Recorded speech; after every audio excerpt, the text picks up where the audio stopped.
문재인 대통령마저 이룰 수는 없습니다.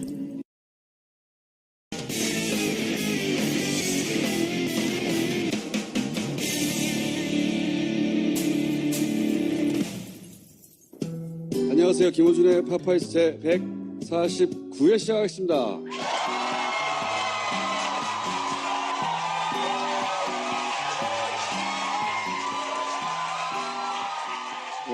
이번 주 뉴스 중에 이제 가장 웃긴 기사는 이거예요. 트럼프 경로. 이게 실제로 그랬는지도 알 길이 없지만, 왜냐하면 다 익명이기 때문에 알 길이 없어요. 그런데 미국 언론은 보도한 것이 없지 않느냐. 이렇게 비판이 나오자 이런 기사가 나옵니다. 한국 의대를 모른다. 다시 경로. 근데 이게 일본 언론 아사히 신문을 인용한 거예요. 이 기사가 이제 아사히 신문이 보도했다고 쭉 경로, 은혜를 모른다 이런 말을 했다는 거예요. 그래서 그래? 하고 이제 기사를 찾아봤어요. 아사히는 꽤 권위 있는 곳이잖아요. 그렇죠. 찾아봤더니 아사히 신문에 있어요. 은혜를 모른다고. 분노했다고 기사가. 그래서 워싱턴 발인 줄 알았죠. 이 기사는 서울발 기사입니다. 서로 주고받기 한 거예요? 그렇지. 한국에 이런 뉴스가 있다고 한국에 와 있는 일본 기자가 한국 언론을 보고 쓴 거예요. 그걸 다시 받아서 일본에서 이런 기사가 났다고 마치 일본 언론이 트럼프 혹은 뭐 워싱턴에서 확인한 것처럼 기사를 쓴 겁니다. 이런 걸 뉴스 세탁이라고 해요. 뉴스를 만들어내고 그거를 외신 기자를 통해서 외신으로 보낸 다음에 다시 외신을 이용해서 마치 국제적으로 확인된 이슈인 것처럼 하는 기술이죠. 그게 익숙한 방식이 예전에 새누리당, 한나라당 이런 데서 주요 최고위원회에서 얘기를 하고 조중동이 쓰고 언론에 이런 게 났다 하고 다음날 또 얘기하고 막 키워가는 거죠. 최근 갑자기 한미동맹 큰일 났다고 뉴스가 막 쏟아졌잖아요. 그렇죠? 뭐 트럼프가 경로했다더니 아니 경로했으면 어쩌라고. 트럼프는 매일 경로가 취미야. 응? 미국 뉴스 아무리 들여다봐요. 경로했다고 겁먹는 언론이 있는지 맨날 경로해. 거기는 실제로 그런 일이 있었는지 없는지도 모르겠지만 실제로 그런 일이 있었는지 모르는 걸 기사화했다고 비판하니까 이렇게 외신을 한번 쿠션을 먹여가지고 마치 일본 언론이 확인한 것처럼 만들어낸 거예요. 여기서 확인할 수 있는 건 이런 거예요. 바뀐 게 대통령밖에 없다. 아직. 그리고 장관 몇 정도 이 잔당의 반격이 시작된 거죠.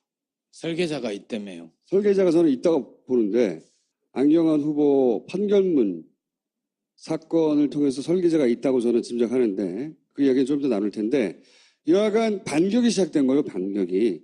워낙 지지율이 높고 가만히 있으면 큰일 날 것 같잖아요. 그래서 문재인 가장 잘 써먹는 게 뭡니까? 문재인 정부는 친북 정부이기 때문에 한미동맹이 위태롭다.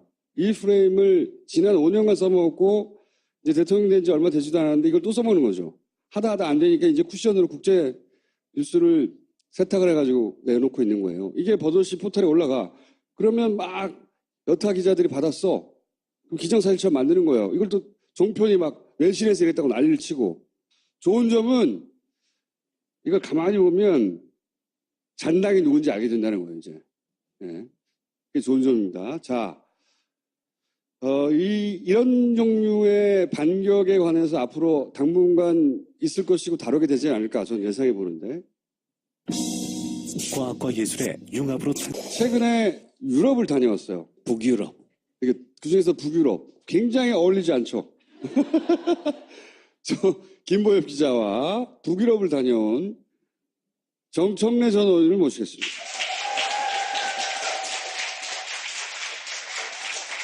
여러분 안녕하십니까. 이 시대의 참 국제정치인 정청래입니다.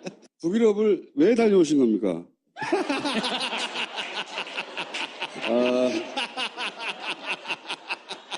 김보엽 기자도 여기서 사진을 찍었는데 제가 찍어줬어요. 그걸 올리려다가 내 중심으로 제 걸 올렸는데 여기는 스웨덴의 단골 사진 촬영지래요. 따루도 있네요. 핀란드와 스웨덴은 따루가 같이 다녔어요. 따루 다니지 않고. 그래서 이분이 이제 핀란드, 스웨덴 복지, 교육 이런 것도 실시간으로 강연도 하고 이거 뭡니까? 이거는 이제 여러분도 혹시 핀란드, 노르웨이 가시면 북유럽 가시면 꼭 의원님 타보시라고 눈이 왜 이래요 지금? 권유하고 싶은데 헬싱키에서 스톡홀름까지 크루즈가 갑니다. 근데 크루즈를 탈 때 그냥 막 사진을 찍어요. 그래서 이렇게 인화해가지고 파는데 근데 사진사들이 저 사람은 어떤 사람일까 스스로 막 상상해가지고 이렇게 만들어주는데 저는 억만장자 한마디로 부티가 난다 이런 뜻이죠. 그래서 이렇게 했는데 눈빛은 아니 보스 같은. 이런 부티라고 할 수 있어요. 중국에 졸부도 있잖아요. 처음 해외여행 나와가지고 그 표정에 가까운데. 인상적이었던 것이 6만 5천 톤급 크루즈인데요. 뭐 나이트클럽도 있고 안에 굉장히 큰 배예요. 그런데 이 배가 딱 오후 5시 스웨덴에서 핀란드로 가는 예. 실자 라인이요? 그렇지 맞아요. 예. 뒤쪽에서 같은 규모의 크루즈가 계속 따라와요. 한 4km 떨어져서. 그래서 1시간 후에 또 따라오나 가면 똑같은 속도로 따라와요. 눈에서 육안으로 보일 정도로. 근데 그게 항상 그렇게 쌍둥이로 운항을 한대요. 같은 시간에 출발해서 같은 시각에 도착하고. 왜 그런가 이유를 물어봤더니 저희가 탔던 크루즈 배가 대형 사고가 한번 났었답니다. 옛날에. 그래서 많은 인명이 희생됐대요. 그래서 또 그런 일이 발생하면 얼른 구조하라고. 그래서 그거는 바이킹호였죠. 네. 바이킹호가 뒤에서 한 4km 정도 앞에 크루즈를 보면서 같은 속도로 따라오는데 굉장히 인상적이었어요. 짧은 거리가 아니라 밤새 운행하는. 밤새 운행하는데 그래서 서로 협력하면서 운항을 이렇게 하는 걸 보면서 우리하고 생각이 좀 많이 다르다 이런 생각했습니다. 그래서 북유럽을 다녀오신 다음에 배운 게 뭡니까? 배운 것은 애프터스쿨. 덴마크가 행복지수 1위거든요. 전 세계. 참고로 노르웨이는 방과후 학교는 아닌 거죠. 그렇죠. 애프터스쿨이라는 제도가 있는데 이런 제도더라고요. 중학교까지 다니고 고등학교로 바로 진학을 안 하고 1년간 쉽니다. 근데 그냥 쉬는 것이 아니라 예를 들면 체험학습이라든가 이런 거 있잖아요. 우리나라 같은 대안학교 같은 그런 사교육기관이에요. 근데 사교육기관인데 굉장히 공적인 역할을 주로 하고 있어요. 그래서 예체능도 배우고 캠핑도 가고 자전거 하이킹도 가고 그런 학교를 거치는데 덴마크 전체 학생의 한 20%가 중간에 1년 쉬는 이 애프터 스쿨을 다닌다고 그래요. 그거는 의무는 아니고 선택으로. 선택이죠. 선택이고 기숙학교. 거기서 먹고 자고 하면서 자기 미래를 한번 생각을 해보는 거죠. 스웨덴에 갔더니 실제로 지금 거기도 복지 정책을 어떻게 하면 더 잘할까, 어떻게 하면 레벨업을 시킬까 굉장히 고민을 많이 하고 있었는데 실험을 하나 하고 있더라고요. 2,000명을 국민 2,000명을 무작위로 추출해서 그분들에게 한 100만 원 정도를 줘요. 거기는 핀란드, 스웨덴. 그 일이 뭐였죠? 핀란드, 켈라. 켈라. 예. 그래서 2,000명을 돈을 주고 그 돈을 어떻게 쓰는지를 지금 조사하고 있대요. 그래서 실업급여 그런 경우를 어떻게 사람들이 사용하고 있나 그 조사를 마치고 다시 새로운 복지정책을 정책을 실행하기 전에 예. 실제 그 정책을 미리 대상을 선정해가지고 무작위로 네. 실험해 본다. 네네. 기본소득을 줄 경우에 노동의욕을 잃어서 일하지 않고 놀 거 아니냐. 그런 우려도 있기 때문에 그런 걸 미리 소정의 집단 한 2,000명 정도만 시범적으로 운영을 해본 뒤에 확대하려고 하는 거죠. 그리고 노르웨이는 굉장히 인상적이었던 것이 노르웨이가 1인당 GNP가 10만 달러가 넘습니다. 세계에서 가장 잘 사는 나라 중에 하나인데 물가가 굉장히 비싸요. 취지는 헛돈 쓰지 마라 이런 게 국가 정책의 취지랍니다. 물가가 비싼 이유가 예. 헛돈 써지 마라. 제가 오슬로 시청 앞에서 국정감사 갔을 때 식사를 함께 했는데 국회 전문위원이 그래요. 의원님 이거 얼마짜리인지 아세요? 그래서 그냥 우리 보면 비빔밥 정도예요. 12만 원. 비빔밥 한 그릇에요? 네, 한 그릇에. 12만 원이요? 그 정도 돼요. 사람이 살 곳이 그러니까 비빔밥은 아닌데 하여튼 그 정도로 그냥 평범한 식사였는데 그 정도 한대요. 그래서 이유는 그러니까 사 먹지 말라니까 이런 거래요. 그래서 국민들에게 근검 절약을 강조하는데 국가가 그렇게 말할 자격이 있더라고요. 뭐냐면 노르웨이가 석유 매장량이 아마 탑5 안에 들 겁니다. 전 세계적으로. 석유를 안 파요 지금. 그 이유를 물었더니 미래 후세대들을 위해서 지금은 안 판다 이런 거예요. 그걸 누구한테 들으셨어요, 혹시? 식당 주인한테 들은 거 아니에요? 가이드한테 줬어요. 그리고 노르웨이는 실제로 이제 우리 교포가 이제 어르신 70이 훨씬 넘으신 분인데 생활 능력이 안 계시대요. 근데 그거는 입증을 해야 돼요. 실제로 수입이 없다. 그리고 앞으로도 있을 가능성이 없다. 이거 서류를 수십 가지를 이렇게 제출을 하고 증명을 하는 과정이 필요하대요. 그래서 한인 회장이 그걸 막 도와줬더라고요. 그래서 결국 인정을 받았대요. 그래서 한 달에 250만 원씩 돌아가실 때까지 그렇게 지급을 한답니다. 경제 능력이 없다는 걸 입증하고 나면 네네. 노년층이 의원님이 전직 의원 자격으로 스웨덴 집권당의 현직 의원과 1시간 정도 간담회를 했거든요. 대단히 인상적이었던 게 우리 늘 복지 얘기하면 보편복지, 선별복지 이 논쟁이 있잖아요. 필요한 사람만 주지 왜 이건희 손자한테도 주냐 뭐 이런 얘기가 있잖아요. 그래서 스웨덴에서는 그런 논쟁이 없었냐 과거에. 그랬더니 이 양반이 한 50이 넘은 분인데 60이 넘어 보이던데. 아 그러던가요? 근데 이분이 그런 논쟁이 자기가 정치인으로 있었던 시절엔 없었고 지금도 간혹 그런 주장을 하는 사람들이 있긴 하지만 전혀 공감을 얻지 못한다. 정신 나간 소리. 네, 정신 나간 소리 하는 사람 취급을 받는다고 그러더라고요. 우리 지금 이제 문재인 대통령이 공약한 것 중에 아동수당 지급하겠다 이렇게 했지 않습니까? 스웨덴은 이미 시행하고 있는데요.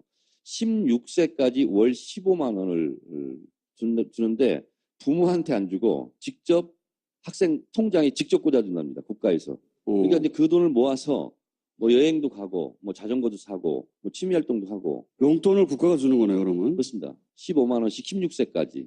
그리고 아이가 늘어날수록 그 액수가 많아지고. 짭짤한데?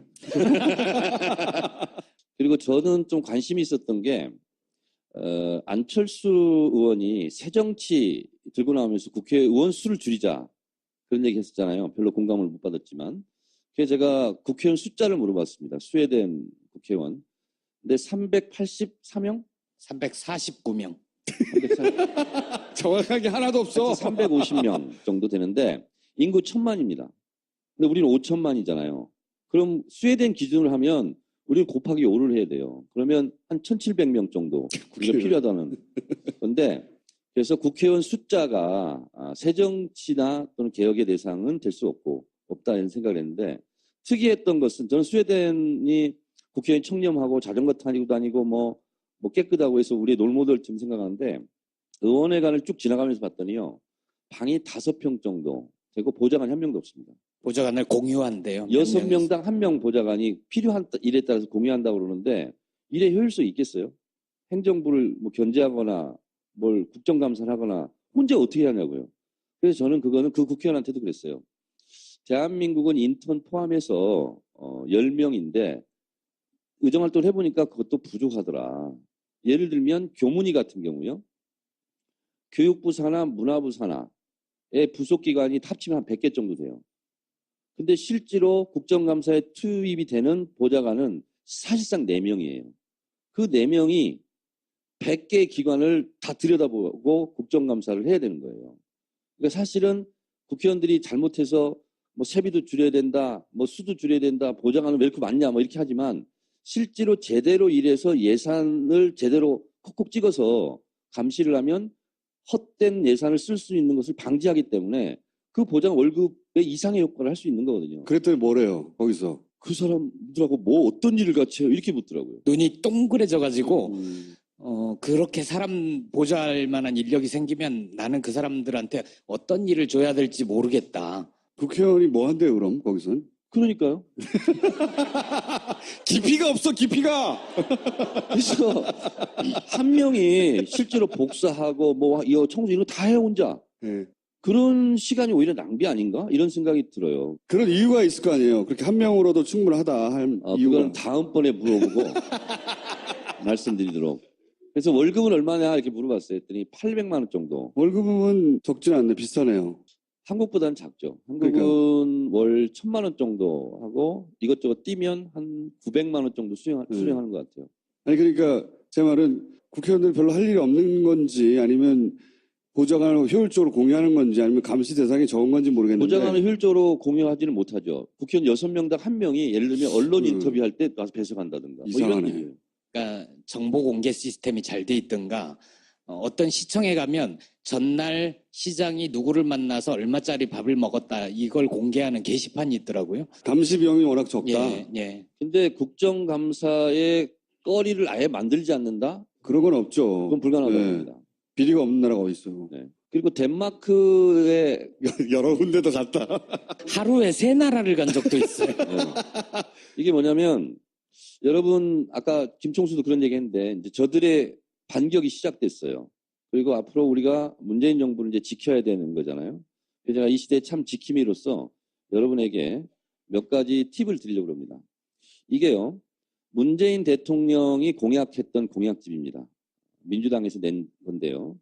이 공약집을 보면 대한민국이 앞으로 5년 동안 어떻게 바뀔 것인가 하는 것이 구체적으로 나와 있습니다. 그래서 이거를 한번 참조해 보시는데 그걸 어디서 구해요, 근데?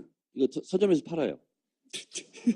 나 이런 거 처음 봤어. 공약집까지 팔고 말이야. 15,000원. 아니 실제로 팔아요. 미국에서 경선할 때도 네. 경선 후보자들이 낸 자료집은 돈 주고 사요. 대선이 끝나고 나서 공약집을 서점에서 사는 경우는 제가 못 본 것 같은데. 처음이에요. 네, 처음인 처음이에요. 거지. 이게 처음 있는 일인데요. 이만큼 새 시대를 지금 열고 있는 거죠. 굉장히 읽기 편하게 돼 있고 편집도 잘 돼 있습니다. 그래서 참고해 보시고 아 이렇게 앞으로 삶이 바뀌겠구나. 그리고 구체적으로 나와 관계되어 있는 일은 어떻게 바뀔 것인가 하는 것이 나와 있습니다. 그래서 4대 비전 12대 약속 그리고 201개의 실천 약속.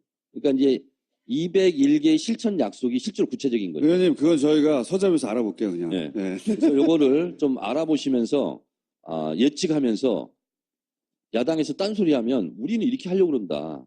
이렇게 대응해 주시면 이건 뭡니까? 오늘 기사 중에서 제 눈에 가장 눈에 띄었던 기사인데 문자 보낸 국민들을 골라서 검찰에 고발했다는 거예요. 자유한국당이. 그리고 국민의당은 더 심각한가 봐요. 태스크포스도 만들고 적극 대응하겠다. 이랬는데 이거는 정말 바보 같은 짓입니다. 지금 문재인 대통령 당선 이후 대한민국이 새로운 시대로 접어들었어요. 아니 강경화 외교부 장관을 국회에서는 반대하지만 전직 장관 모두가 지지하고 장관을 임명해라. 위안부 할머니도 지지 선언하고 무슨 포탈 이런 데서 막 청원 운동하고 국제단체. 이런데 이런 경험을 우리 한 번도 못했어요. 새로운 시대로 지금 들어섰는데 아직도 김총수라는 사람은 이걸 문화 지체 현상이라고 얘기했는데 정확한 분석입니다. 새로운 문화에 적응을 못해요 지금. 그리고 표를 주는 유권자인 국민과 전쟁을 하겠다 이거거든요. 그 전쟁에서는 백발백중 집니다. 그런 거는 백전백패라고 하지 않나요? 압축 요약하면 백전백패라 그러죠. 백발백중은 이렇게 잘 싸서 맞춘다는 거 아닙니까? 지금 시차 적응이 안 돼서 그래요. 그래서 실제로 문자 폭탄을 보내는 것은 정치인들입니다. 의정 활동 자랑질 하려고 수만 통씩 보내요. 그게 폭탄이에요. 그리고 선거 때 뽑아달라고 문자 제일 많이 보내는 게 국회의원들이거든요. 근데 국민들이 문자 한 명씩 보내는 거지 않습니까? 그걸 가지고 기분 나쁘다고 고발하고 물론 욕설은 좀 보내지 마세요. 그건 좀 빌미가 되니까. 정당한 국민의 의사표현인데 이거를 법으로 때려잡겠다? 성공할 수 없는 바보 같은 짓이라고 생각합니다. 그래서 들어가시면 됩니다. 저는 갈 시간이군요. 감사합니다.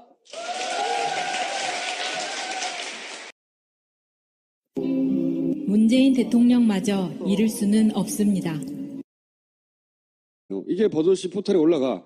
그러면 막 여타 기자들이 받았어. 그럼 기정사실처럼 만드는 거예요. 이걸 또 종편이 막 외신에서 이랬다고 난리를 치고.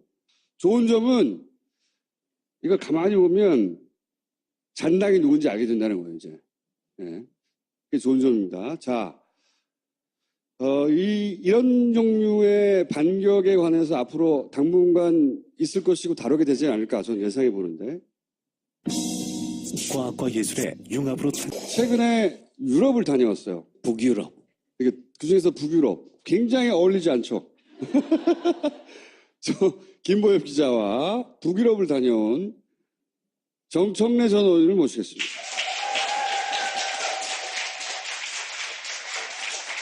여러분 안녕하십니까. 이 시대 참 국제 정치인 정청래입니다. 북유럽을 왜 다녀오신 겁니까?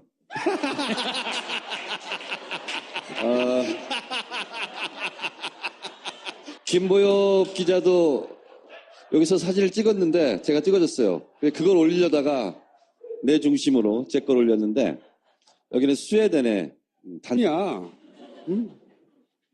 미국 뉴스 아무리 들여다봐요. 경로했다고 겁먹는 언론에 있는지 맨날 경로해. 거기는 실제로 그런 일이 있었는지 없는지도 모르겠지만 실제로 그런 일이 있었는지 모르는 걸 기사화했다고 비판하니까 이렇게 외신을 한번 쿠션을 먹여가지고 마치 일본 언론이 확인한 것처럼 만들어낸 거예요.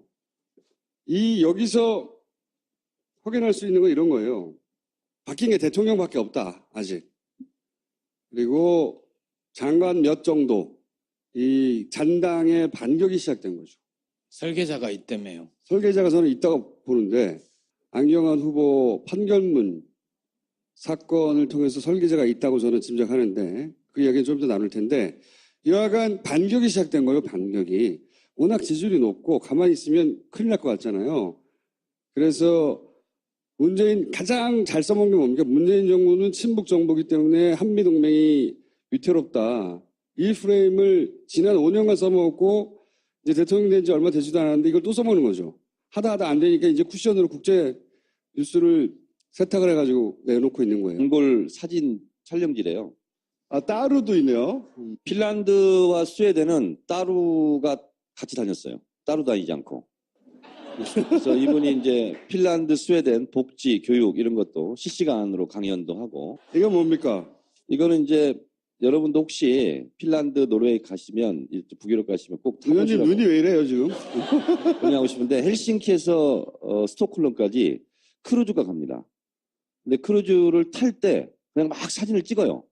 그래서 이렇게 인화해가지고 파는데 근데 사진사들이 저 사람은 어떤 사람일까 스스로 막 상상해가지고 이렇게 만들어주는데 저는 억만장자 한마디로 부티가 난다 이런 뜻이죠.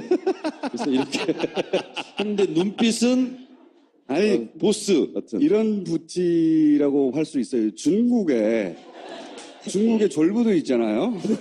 처음 해외여행 나와가지고 그 표정에 가까운데. 인상적이었던 것이 6만 5천 톤급 크루즈인데요. 뭐 나이트클럽도 있고 안에 굉장히 큰 배예요.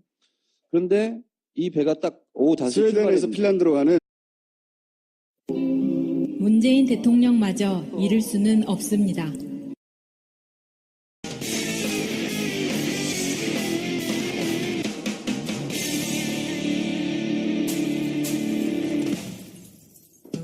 안녕하세요. 김호준의 파파이스 제 149회 시작하겠습니다.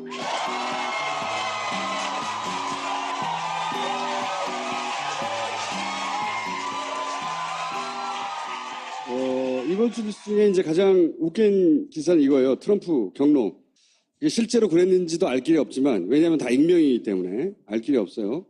그런데 미국 언론은 보도한 것이 없지 않느냐. 이렇게 비판이 나오자 이런 기사가 나옵니다. 한국 의대를 모른다. 다시 경로. 근데 이게 일본 언론 아사히 신문을 인용한 거예요. 이 기사가 이제 아사히 신문이 보도했다고 쭉 경로, 은혜를 모른다 이런 말을 했다는 거예요. 그래서 그래? 하고 이제 기사를 찾아봤어요. 아사히는 꽤 권위 있는 곳이잖아요. 그렇죠. 찾아봤더니 아사히 신문에 있어요. 은혜를 모른다고. 분노했다고 기사가. 그래서 워싱턴 발인 줄 알았죠. 이 기사는 서울발 기사입니다. 서로 주고받기 한 거예요? 그렇지. 한국에 이런 뉴스가 있다고 한국에 와 있는 일본 기자가 한국 언론을 보고 쓴 거예요. 그걸 다시 받아서 일본에서 이런 기사가 났다고 마치 일본 언론이 트럼프 혹은 뭐 워싱턴에서 확인한 것처럼 기사를 쓴 겁니다. 이런 걸 뉴스 세탁이라고 해요. 뉴스를 만들어내고 그거를 외신 기자를 통해서 외신을 보낸 다음에 다시 외신을 이용해서 마치 국제적으로 확인된 이슈인 것처럼 하는 기술이죠. 그게 익숙한 방식이 예전에 새누리당, 한나라당 이런 데서 주요 최고위원회에서 얘기를 하고 조중동이 쓰고 언론에 이런 게 났다 하고 다음날 또 얘기하고 막 키워가는 거죠. 최근 갑자기 한미동맹 큰일 났다고 뉴스가 막 쏟아졌잖아요. 그렇죠? 뭐 트럼프가 경로했다더니 아니 경로했으면 어쩌라고. 트럼프는 매일 경로가